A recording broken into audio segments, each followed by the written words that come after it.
Baik teman pemilih, kembali lagi bersama kita di Polusi Podcast Pemilu dan Demokrasi.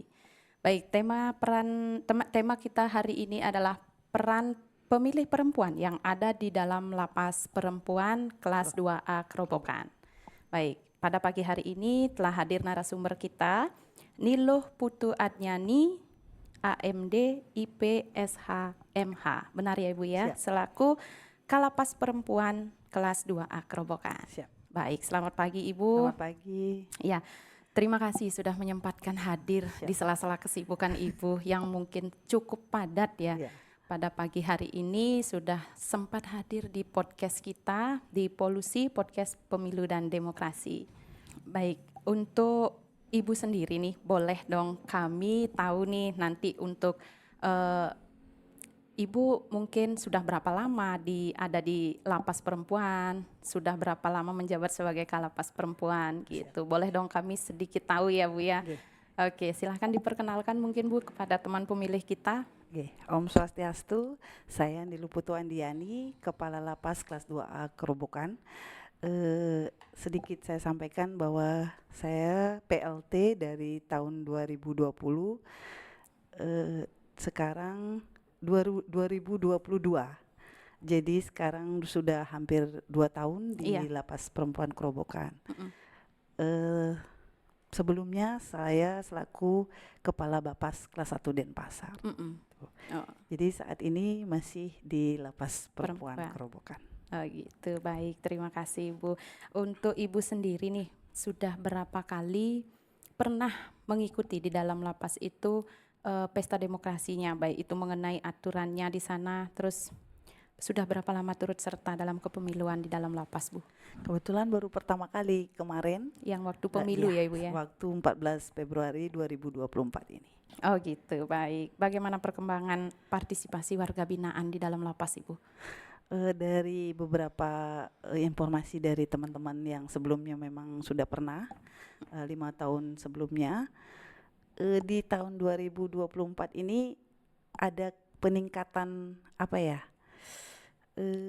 anak-anak ini sangat antusias. Ya, partisipasinya ya, sangat antusias, di mana pemilu kali ini di tahun ini merupakan hari 14 Februari itu kan hari kasih sayang kasih sayang, benar Valentine Ibu. Dan kebetulan dengan ulang tahun kami. Ulang tahun Lapas Perempuan. Jadi berbarengan ya Ibu ya. Itu. Jadi sesuatu yang mereka sangat dengan penuh sukacita mengikuti pesta demokrasi ini. Iya, dengan antusias ya Bu ya. Dengan antusias sekali, dengan senang. Dilihat dari segi pakaiannya ada perbedaan. Jadi mereka menggunakan berbagai macam baju daerah. Oh gitu ya. Karena kami tidak bisa merayakan ulang tahun karena bertepatan dengan demokrasi ini. Jadi disitulah mereka menganggap itu suatu pesta. Merayakan sekaligus menikmati gimana sih rasanya mereka yang baru pertama kali melakukan pencoblosan di dalam lapas. Mungkin apa aja nih Bu kendala-kendala yang dialami di sana di dalam lapas itu, baik dari pegawainya Ibu sendiri, terus kendala untuk bagaimana nanti untuk menjaga ketertibannya seperti itu. Siap. Kalau untuk kendala tidak ada hal yang berarti ya, selama ini kami bisa melaksanakan dengan baik pesta demokrasi ini. Koordinasi yang pasti ya. Iya. Koordinasi dengan KPU, dengan Dukcapil, sama pihak kepolisian. Semuanya berjalan dengan baik. Jadi intinya koordinasi dan sinergitas. Aja ya. Yang penting koordinasinya baik, betul, ya Bu ya. Terus untuk berbicara nih mengenai warga binaan lagi nih Bu, yang berkaitan dengan KPU ya Bu. Yang saat ini itu kita lagi di tahap untuk pemilihan penyusunan daftar pemilih ya Bu ya. Nah, bagaimana nih Bu data-data administrasi warga binaan di sana? Apakah begitu mereka masuk sebagai warga binaan di lapas perempuan, apakah sudah langsung sinkron datanya dengan Disdukcapil, dengan Kemendagri seperti itu Bu? Mungkin tadi saya lupa menjelaskan sedikit. Ini. Kapasitas kami di Lapas Perempuan Kerobokan ini hanya 120 orang. Tetapi saat ini kami ada 227 orang. Jadi emang sudah over kapasitas Iya ya. benar. Kami juga memiliki 5 orang bayi di sana yang dibawa oleh warga binaan. Selama ini untuk administrasi mungkin belajar dari pengalaman pemilu sebelumnya, di mana administrasi sebelumnya banyak yang tidak lengkap yang dilimpahkan dari pihak penahan sebelumnya. Tetapi di tahun ini kami sudah berkoordinasi dengan pihak kejaksaan, dengan pihak kepolisian yang menahan untuk melengkapi data-data WBP itu. Dari awal mereka mau dititip di sana di Lapas Perempuan Kerobokan sudah disertai dilengkapi dengan berkas-berkas, baik itu identitas, KTP dan segalanya. Dan untuk memastikan identitas tersebut valid atau tidak, kami koordinasi dengan Dinas Dukcapil. Iya, jadi selalu berkoordinasi ya Bu ya, baik itu dari KPU maupun itu Disdukcapilnya gitu selalu. ya. Jadi untuk memvalidasi salah satu dari Capil itu sendiri mereka yang datang ke kami Bu. Oh gitu. Mereka yang datang ke Lapas Perempuan untuk memastikan benar nggak data orang ini seperti itu. Jadi dengan ada tes iris itu semuanya, ada yang juga yang tidak memiliki KTP yang belum sempat cetak, Dinas Dukcapil yang memfasilitasi. Jadi dari Dinas Dukcapilnya datang ke lapas untuk memfasilitasi itu. Bahkan kebetulan kami bersebelahan dengan lapas laki-laki Kerobokan. Jadi Dinas Dukcapil itu memiliki kayak pos setiap minggunya di sana, mereka datang untuk sering mengecek lagi yang mana yang benar, yang mana data-data dari warga binaan. Jadi kami lebih dekat untuk koordinasinya. Oh gitu. Iya, berarti untuk permasalahan data sih sebenarnya tidak terlalu banyak ya Bu ya. Tidak terlalu banyak. 95% aman. Aman ya Bu ya. Nah, untuk kesulitan itu sudah tidak ada dong Bu ya. Untuk mengumpulkan data-data dari warga binaan itu sudah tidak ada kesulitan ya Bu ya. Nah, untuk di dalam Lapas Kerobokan kelas 2A nih Bu, kira-kira nih warga binaan di sana itu ada nggak berasal dari luar wilayah Bali Bu? Mungkin sebagian 50% ya. Dari 227 orang itu yang KTP Bali hanya 114 orang. Oh gitu. Berarti kalau nanti misalkan ada pemilu di situ, misalkan pemilihan berarti cukup 1 TPS saja dong Bu ya? Ya, kemarin 1 TPS. Untuk pemilu kemarin 1 TPS ya Bu ya? Oh gitu, baik. Untuk ininya Bu, misalkan kalau kita nih sekarang kan pilkada nih Bu, pilkada pemilihan gubernur dan juga kepala daerahnya. Nah untuk yang dari luar daerah misalkan nih, apakah mungkin ada memfasilitasi dari luar daerah Bu? Belum atau bagaimana yang selama ini? Sejauh ini belum ada yang luar daerah. Oh gitu. Untuk pilkada yang pasti untuk yang daerah Bali saja. Bali saja ya Bu untuk ya. Luar daerah belum. Oh belum ada. Berarti tetap KPU Bali aja gitu ya Bu ya. Oke Bu. Terima kasih penjelasannya. Terus untuk nih harapan Ibu nih untuk pilkada selanjutnya nih Bu. Pilkada sebentar lagi kita kan udah pilkada nih sebentar lagi nih Bu, udah beberapa bulan lagi. Gimana harapan Ibu? Harapan kami semoga pilkada ini berjalan dengan lancar. Dan kami juga dari Lapas Perempuan Kerobokan sangat mendukung adanya demokrasi secara terbuka ini. Kami yang teman-teman kita warga binaan pemasyarakatan yang di dalam lapas, di balik jeruji, mereka juga bisa menyalurkan hak pilihnya, mereka bisa berpartisipasi.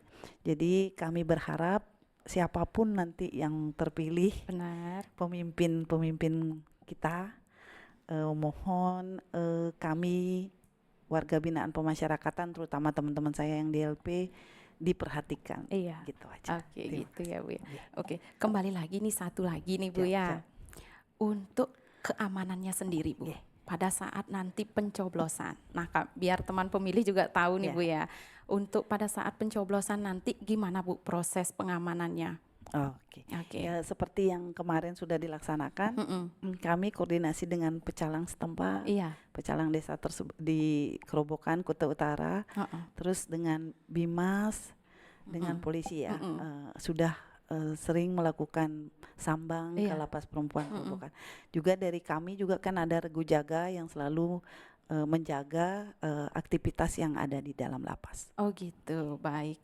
Berarti aman lah pokoknya Bu ya Astungkara untuk aman. Astungkara ya Bu ya. Astungkara aman. Terus untuk kedepannya juga, kedepannya kalaupun ada lagi pilkada selanjutnya berarti lapas perempuan sudah aman nih Bu ya. Siap. Sudah diyakinkan Karena aman. kami modalnya ya koordinasi dengan sinergitas dengan pihak APH terkait. Oh gitu. Oke. Berarti intinya adalah koordinasi ya Bu Betul, ya, betul. benar. Itu Karena tanpa koordinasi kita betul. pasti nggak bakalan nyambung Bu. Koordinasi dan sinergitas itu memecahkan segala masalah Iya sebenarnya. benar Bu. Oke. Untuk ini Bu, apa namanya? Semisal nih ya, ada warga binaan yang sakit dan enggak bisa keluar nih pada saat pemilihan, pada saat pencoblosan. Nah, itu gimana Bu? Solusinya gimana nanti? Kan kami berada di areal TPS itu. Iya.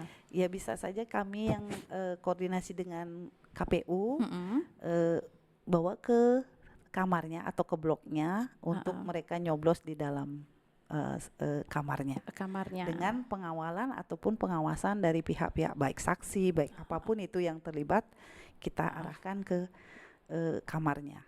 Hanya satu areal di situ aja bisa ya. Kalau tempatnya sendiri nih Bu, misalkan nih untuk tempat pencoblosannya baik itu TPS-nya itu masih berada di lingkup masih berada di lingkupnya lapas ya Bu ya. Jadi tidak terlalu jauh dari warga binaannya itu gitu ya Bu ya. Tidak terlalu jauh. Kami itu lapas perempuan tuh berbeda dengan lapas laki-laki. Di mana lapas laki itu memang lebih besar tempatnya. Kalau kami antara blok sama aula tempat TPS itu tidak terlalu jauh tempatnya, hanya beberapa meter saja. Oh gitu. Karena juga warga binaannya juga gini ya Bu ya, nggak terlalu banyak lah ya. Beda dengan warga binaan yang laki-laki ya Bu ya. Betul. Terus apa? Kalau misal nih Bu, nanti ada yang tidak mau menggunakan hak pilih, kan kita nggak boleh nih memaksa. Benar. Dan dia berbuat apa? Rusuh atau seperti apa gitu. Intinya dia menentang, nggak mau gitu. Gimana Bu untuk tindakannya? Mungkin kita akan buatkan surat pernyataan ya. Surat pernyataan kalau mereka itu tidak mau menyalurkan hak pilihnya. Dan kalau memang dia membuat kerusuhan ya memang kami sudah ada SOP-nya. Oh gitu. Ya mencari apa sih permasalahannya, istilahnya BAP ya, berita acara pemeriksaan dengan sudah ada SOP kami. Mungkin mereka register app ini mereka tidak akan mendapatkan hak-haknya. Misalnya pengurangan remisi untuk mendapatkan pembebasan bersyarat. Nanti itu akan terpending sesuai dengan SOP yang ada. Oke. Terus gini Bu, kalau misalkan ada nggak sebenarnya warga binaan itu yang lanjut usia Bu? Banyak ya Bu ya. Nah untuk yang lanjut usia, misal nih mereka nggak bisa baca tulis, ya kita harus melakukan penyoblosan, kita harus melakukan pemilu itu tetap harus Bu, karena hak pilihnya mereka dan kita tidak boleh menghilangkan hak pilih itu. Terus gimana cara antisipasinya nih Bu? Misalkan mereka nggak bisa nih baca tulis, nggak bisa seperti itu.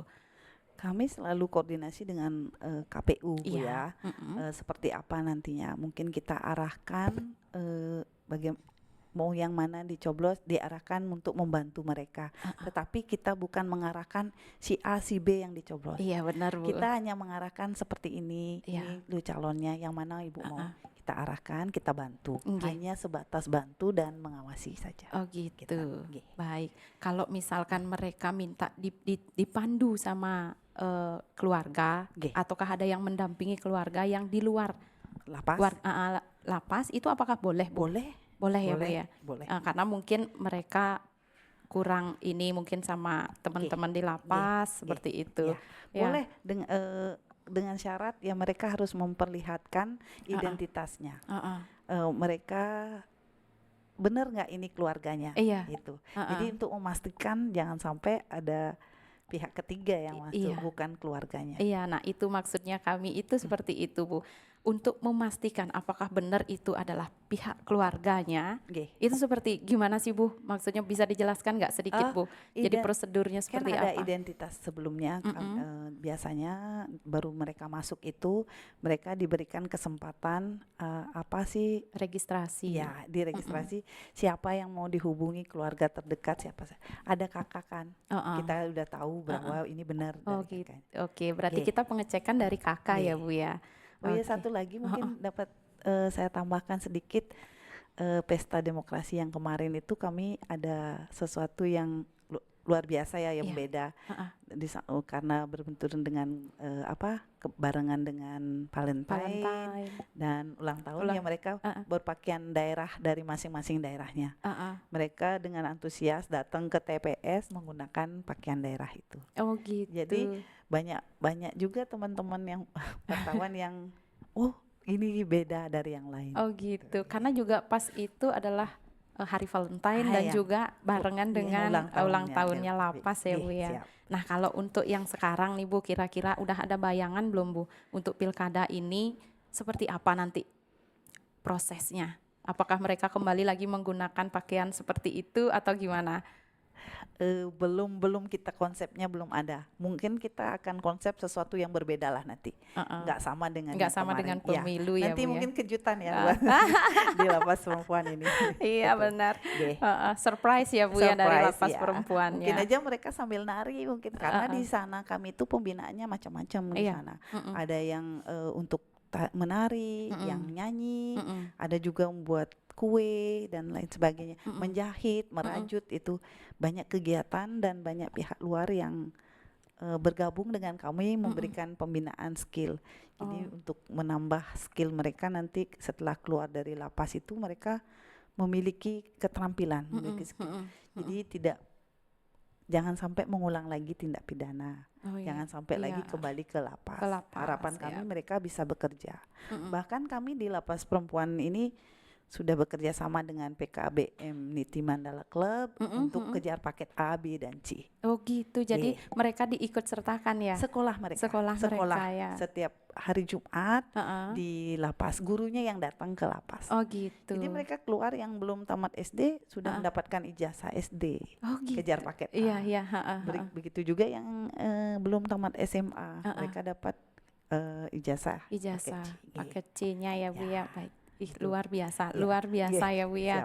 Untuk ini juga, Bu, untuk partisipasi untuk pemilunya kemarin itu sudah meningkat ya partisipasi pemilihnya. Mudah-mudahan untuk pilkada ini juga mereka bisa 100%, Bu ya. Asumkara, Bu.